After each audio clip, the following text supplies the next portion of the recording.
get off the sidelines. Time to get in the game. Chronic health issues is one of the biggest plagues we've ever seen in mankind. And in today's podcast, we're going to go over what you need to do to start taking your health back from a chronic health issue. Aloha, everybody. This is Dr. Mike Okuchi coming back to you with the Triple Play Performance Podcast. And before we start, I wanted to give another shout out for a 5-star review from Sharps Nana. Sharps Nana says, Dr. O, you hit the nail on the head. We've got to take care of ourselves. Masking the problems only create more problems. Yes, Sharps Nana, that is very, very true. A lot of what we've been doing in Western medicine is just covering up the problems. Now, it may have some positive effects because you don't have to deal with the symptoms. But at the same time, when you don't feel something, you got to make sure that you're doing something about it behind the scenes. So that's one of the things we got to work on with that. All right, I wanted to start a new segment on here called In the News. What's in the health news? And one of the articles that I ran across this past week was a research article about scoliosis. And as a chiropractor, scoliosis is one of the things that we were taught about, and one of the things that is an ailment that a lot of chiropractors see.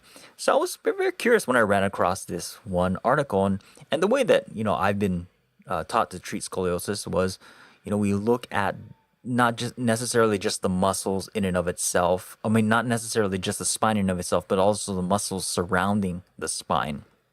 And there's also correlations to kidney function and heavy metal toxicities and all this kind of stuff. But there was a research study that came out that found a link of manganese deficiency and scoliosis, and that when they took out the gene that processed manganese in lab rats, they found that this increased the rates of scoliosis. I found it very, very interesting. So a lot of times this is often overlooked, that we don't look at manganese deficiencies and its linked to scoliosis. And one of the first things that I know a lot of orthopedists jump into is just going in for trying to use bracing, or trying to use some type of rods and surgical interventions.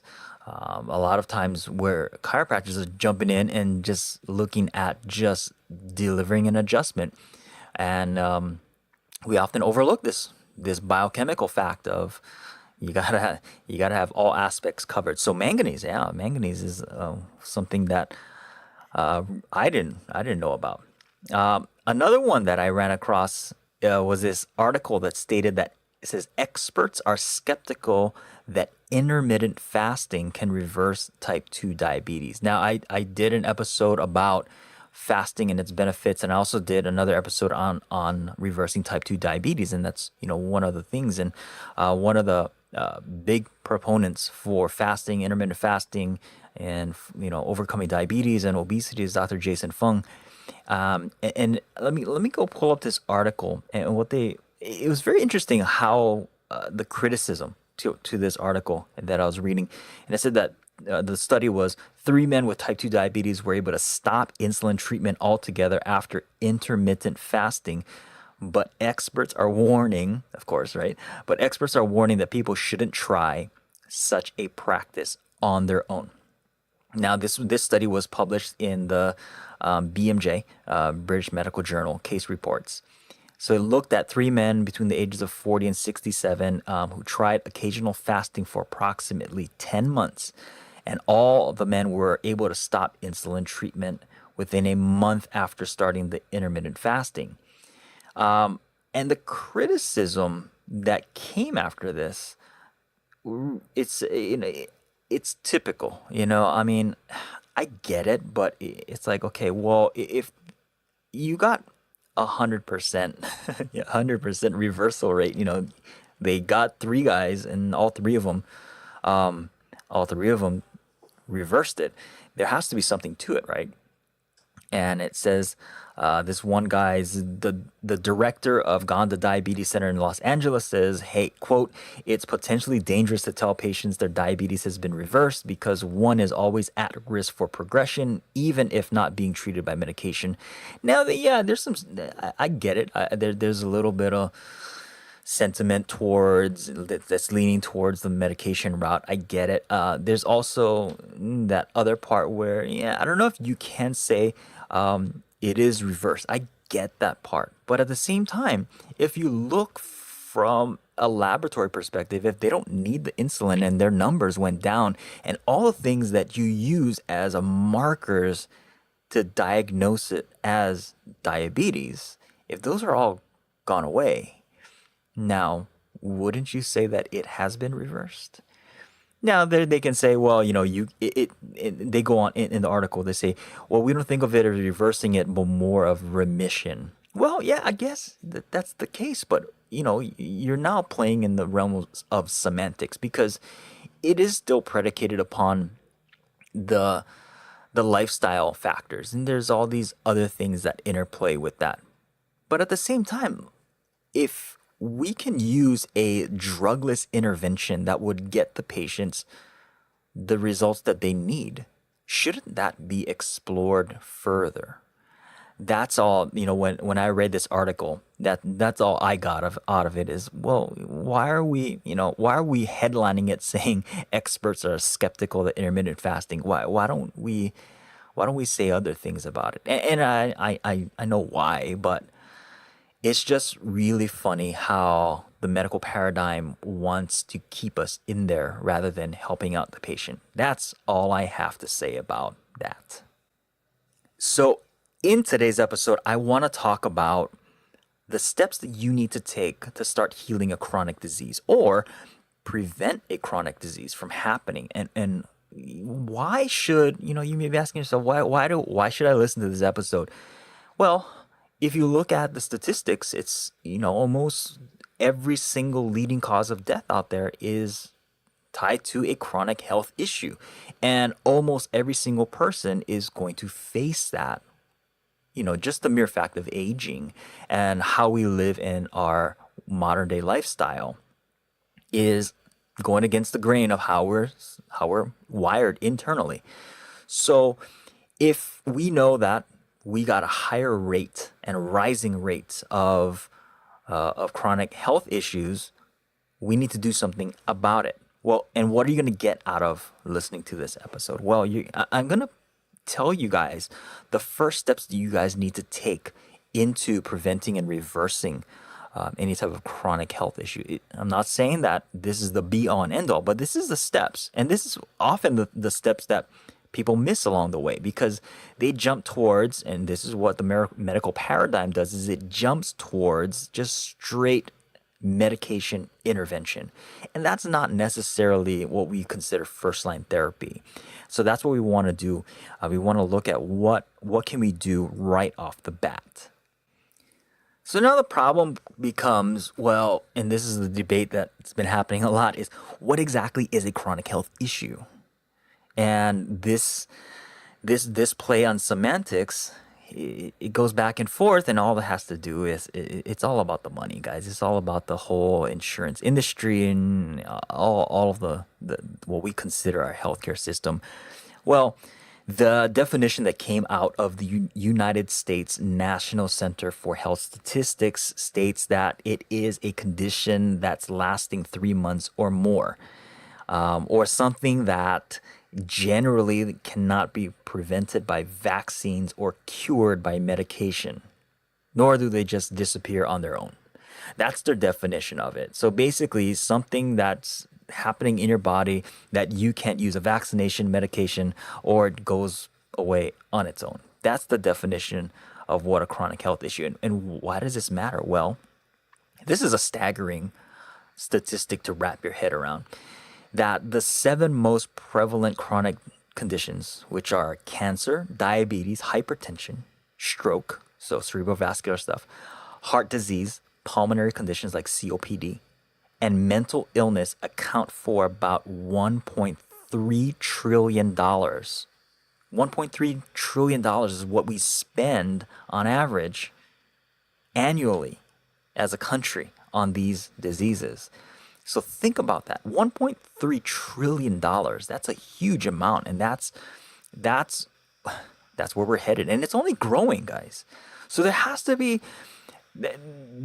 some type of intervention that's doing it, because obviously if it's growing and we're spending way more money and we're still not getting the results that we want, wouldn't you say we need a different approach to it? Well, the question then becomes, well, how do chronic health issues arise? It's basically when your cells can no longer respond to the regular demands of day-to-day living, right? So you basically need to take in energy and you need to produce energy and you need to get rid of waste. That's basically at the core what your cells do. You take in food's converted down into its smallest usable portions, utilized as cell building materials or cellular energy. And then the waste products, you got to get rid of it, right? It's basically how your body works. Now, when we dig further into the research, there's a PhD, Dr. Doug Wallace, that has done a lot of research that points to the mitochondria as being the source of all chronic diseases. And he's done a lot of research that points into the direction saying that when the mitochondria stop functioning properly, the cell doesn't function properly. And what happens is the mitochondria has its own DNA. And when the mitochondria doesn't function properly, it sends signals out to your nuclear DNA, the DNA that we often think of as the causative factors for these chronic diseases. That, whenever say it's a genetic thing, well, it's because the mitochondria is actually not working properly, which then triggers the release of these messengers to tell the nuclear DNA that it needs to function differently. It sends a signal where different genes are turned on and expressed, and that's how we get these chronic diseases of like cancer, diabetes, and COPD and all that stuff. So it has an etiology within your mitochondria. So if the research is pointing that the etiology is getting or pointed at the mitochondria, why aren't we addressing that? Well, one is because there's no drugs and there's no surgical interventions that addresses that, right? Now, with all of that said, here's the three-prong approach that I recommend to all of my patients whenever they're facing a chronic health issue or you want to prevent it. So these are the three things that we go through. The first prong is we need to develop a mindset for healing. I can't stress this enough on how many people live in this cynical mindset. And I don't blame people. I mean, that's just the way that our society is. That's our nature, to have a cynical mindset, because it's a protective mechanism, right? We as hunter-gatherers, we always had to live with this mindset of cynicism because something was hiding around the corner is going to attack us. So it's ingrained into our mindset. Unfortunately, that's not a mindset for survival. What it does is it creates a whole different way of physiology in our body. Now, what I mean by developing a mindset for healing is that, say you get a diagnosis, and I did a podcast episode on what happens when you receive a devastating diagnosis. What should you do? Now, the first part is a mindset of healing. And what does that mean? Well, it's looking at a diagnosis, it's looking at what you're going through for what it is, rather than it being the be all and end all. It's the walls right in front of you. There's no way for you to go. And unfortunately, that's where a lot of our healthcare paradigm is currently at, is that once you receive the diagnosis, that's you. There's no other way around it. You see in the article that I talked about, you can only put it into remission, and it's no longer, you didn't reverse it. And I don't think that's correct. A mindset of healing looks at it from a standpoint of, well, what's really going on with my body? How do I help it to heal? rather than how can I just manage it. Two different points. One comes from a point of I understand that what's going on in my body is a reaction to either a lifestyle or it's a reaction to what I've been exposed to, something like that. When you have a standpoint of, okay, I'm empowering myself versus being a victim, that's where healing either occurs or not occurs. Right? So if you understand from a standpoint that you are empowered for your healing, then that's the route that you'll go.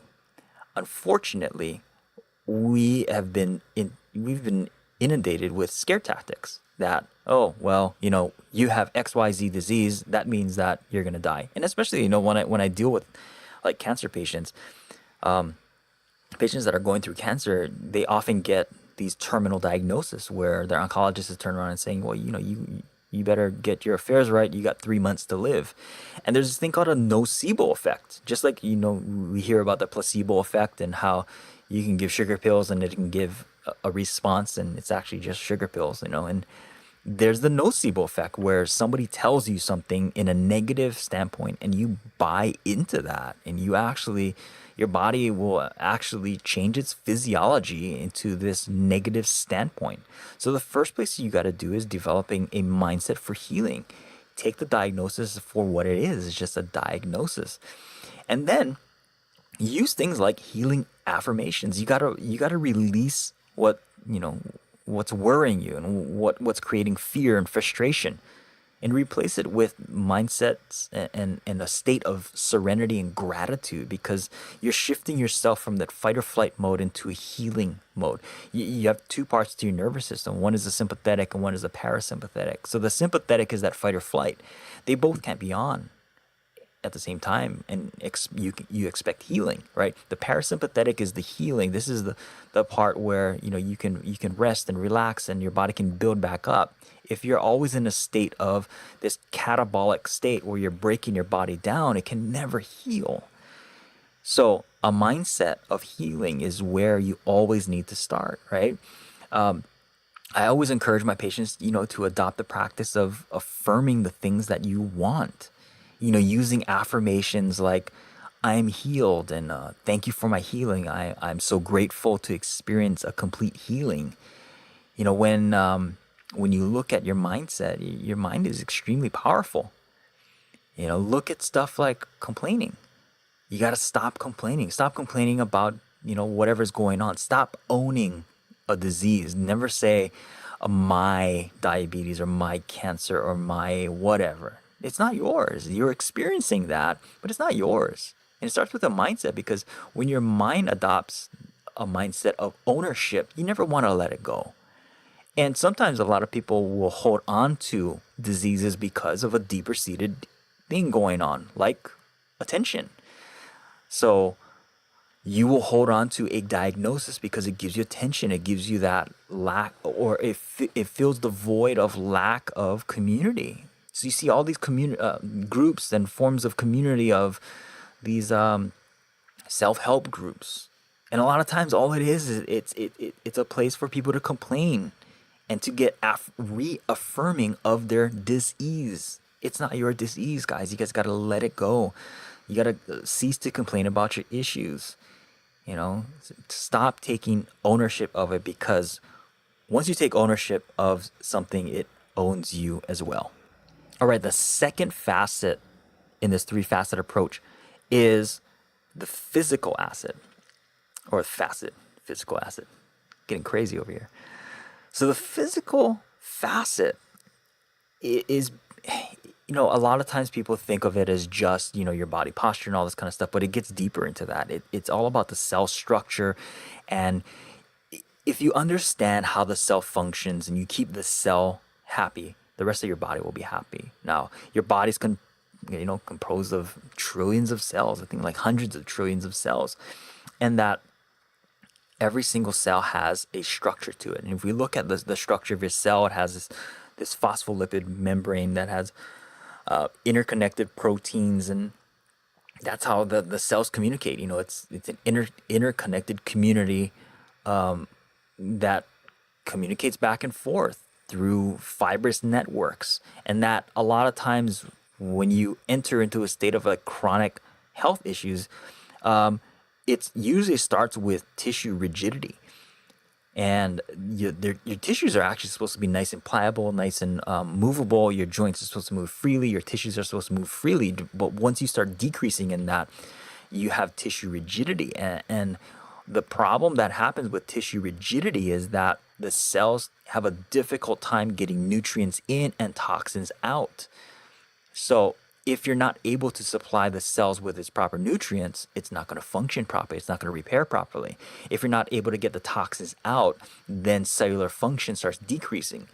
Now, all of these things will start to affect the mitochondria, and the mitochondria then signals to the nuclear DNA, hey, we need to do something about it, because your cells are all about survival. And if you look at a lot of chronic degenerative diseases, guys, it's actually the body's survival mechanism. It switches on primordial genes for survival. That's what's happening, is that we are creating an environment of disease, and the body's just responding in a way of trying to survive. So in order to get rid of that, you got to create an environment of thriving, right? You don't treat the disease, because it's kind of like saying, I want to treat my perspiration. Well, you don't treat perspiration.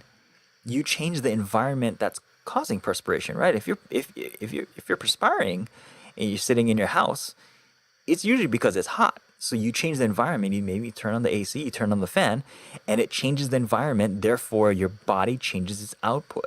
That's what's going on. So at the physical level, at the cellular physical level, we got to look at tissue rigidity, right? Because it's keeping nutrients from getting in and keeping toxins from getting out, which changes cellular biochemistry.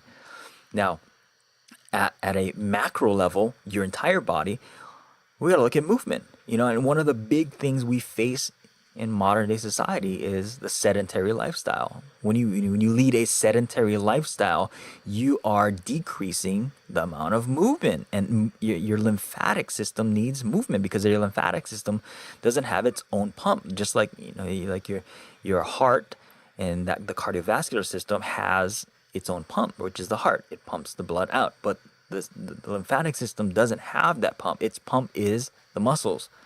And we're supposed to be moving on a daily basis. So if you're not moving on a daily basis and maintaining tissue pliability and optimal range of motion, then you're also affecting other parts of your body, like your nervous system. Okay? Because your nervous system needs input from all of these physical movements. So the less physical movements you get, the less brain stimulation you get, and then it's this vicious cycle. All right, so movement is very, very essential. And then the other part, obviously, as a chiropractor, we look at posture. Because the farther you're away from center, the more energy your body has to expend to keep you upright. Your body hates to be crooked, and is going to do everything to keep you balanced in midline as much as possible. So if you have postural distortions, your body's expending way too much energy. And if you're expending energy on posture, it can't use that energy for tissue repair, for neurotransmitter function, for digestion, for detoxification, all of those things. It's basically just trying to keep you upright. So physical balance is another facet that needs to be addressed from the cellular level, from the microscopic level, all the way up to the macroscopic level. Now, the third facet is nutrition. So the first one was mindset, second one is a physical, third part is nutrition. And Hippocrates, or the father of, what we consider modern day medicine, always would say, let thy food be thy medicine, and thy medicine be thy food. And what he meant was, we have to look at food first, and what we're putting into our body. It's a therapeutic thing. Whatever we choose to input into our body is going to give information, and it's going to give nutrient supply to the cells, which is going to affect cellular function. And your body needs nutrients. I did the last podcast, I talked about supplementation and I talked about essential nutrients. And these are the things that your body needs to take in that it cannot make on its own. So you need to be consuming it. So nutrition is a therapeutic intervention as well. You need that for tissue integrity. You need that for detoxification. You need that for energy. You need that for cellular repair. You need that to make hormones, and all of that stuff comes from what you're putting in your body. Now, a lot of times they've said you are what you eat. Yeah, that's partly true. But the bigger thing is you are what you absorb and assimilate, because you need to break it down. You need to absorb it through your gastrointestinal tract, and it needs to get to the cell and utilized in the cell. And there's a whole process that, and it involves other things like nutrients, right? Nutrients needs nutrients to help the cells function better.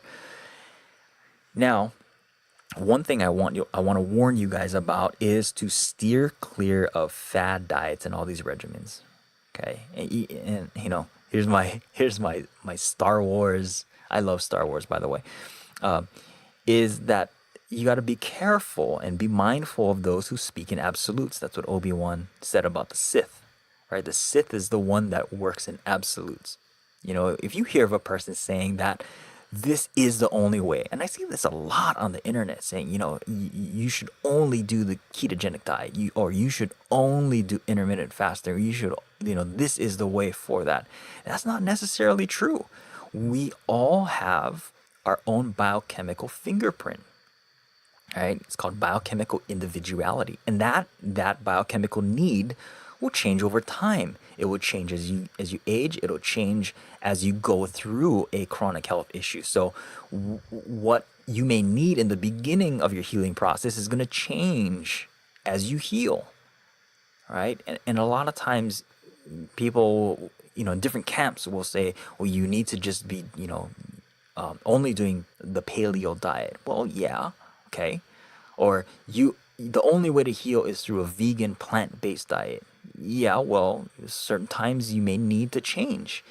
At certain parts of your healing process, I never recommend intermittent fasting.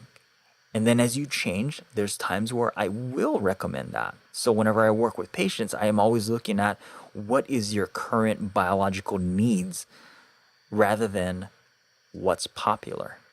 Okay. So whatever you guys see on social media, that's just a popular thing. But popularity doesn't necessarily equate to cellular function. Your cells could care less what some internet nutrition guru is putting out there. Now, nutrition has what I consider 3 different phases. The first phase is therapeutic, second phase is restorative, and the third one is maintenance. So a lot of times whenever you see diets fall into those 2 categories of therapeutic and restorative. All right. So you can have a specific diet. So take, for example, like the ketogenic diet. The ketogenic diet is a very therapeutic diet. Okay.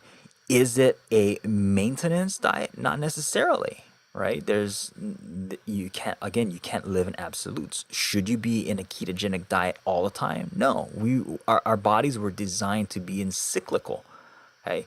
That's also to say, should we never be in ketosis? No, we go back and forth. You have to have metabolic flexibility, meaning that you should be able to use carbohydrates and fats as sources of energy. Okay. Unfortunately, most of the reasons why we end up in chronic health issues is because we can't switch back and forth, and we predominantly only rely on carbohydrates. And we have a difficult time transitioning into fats. So those are the 3 forms of therapeutic interventions for nutrition: your therapeutic, restorative, and maintenance. All right, we're going to wrap it up here. So you just learned about the 3 different facets you need to address to start healing a chronic disease. Now, this is the starting point, right? You got to address the mindset. You got to address the physical aspects.